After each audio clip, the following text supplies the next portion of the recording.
تیکتۆکچیەکەی سوودانی دوورخرایەوە. کۆمیسیۆن بە هۆکارێکی سیر دووری خستۆتەوە. کاندیدە خۆشەویستەکەی سوودانی بۆ هەڵبژاردننی پەرلەمانی عێراق دوورخرایەوە و کۆمیسیۆنیش دەڵێت لە تیکتۆک لاسایی دەنگی کچانی کردوتەوە و بۆ پەرلەمانتاری ناشێت. السلام عليكم. وعليكم السلام، يا أهلا وسهلا. العفو، أنا اسمي زنوبة. نعم. سامر جێرمانی کاندیدی ژمارە 9 لیستەکەی محەممەد شیع سوودانی سەرە و گۆزگرانی عێراق بوو بۆ هەڵبژاردننی خولی شەشەمی پەرلەمانی عێراق. بەڵام دوێنێ سێشەمە کۆمیسیۆن بڕیاری دوورخستنەوەی دا و ڕایگەیان کە لە تیکتۆک پەیوەندی بە خەڵکەوە کردووە و دەنگی خۆی وەک دەنگی کچان لێ کردووە. ألو، مرحبا.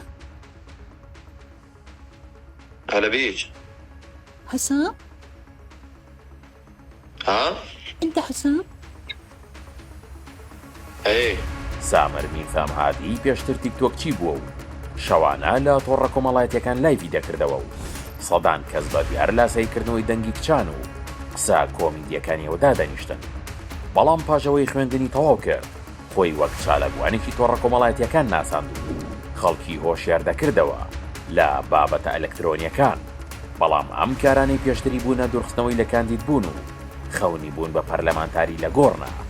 ئەنجومەنی کۆمیسیارانیش دەڵێت بە پێ و بەڵگانی کە لە بەردەست بوون و بەهۆی پێشێلکردنی مادەی سێمی یاسای هەموارکراوی ژمارە 12 ساڵی 2010 تایبەت بە هەڵبژاردنەکان سامر دوور خراوەتەوە و ئەم یاسایە باز لەوە دەکات کە دەبێت کاندیدەکان هەڵوێست و کرداریان باش بێت و سامریش لاسایی دەنگی کچانی کردوتەوە و لا تیکتۆک لایڤی کردوتەوە و ئەمەش پێچەوانەی ئەم یاسایەیە.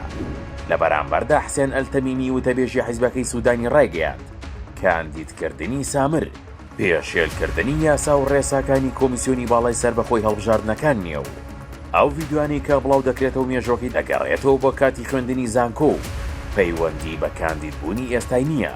بەڵام ئەم قسانەدا دێم کاندیدە نادات و کۆمیسیۆن بڕیاری خۆی داوە.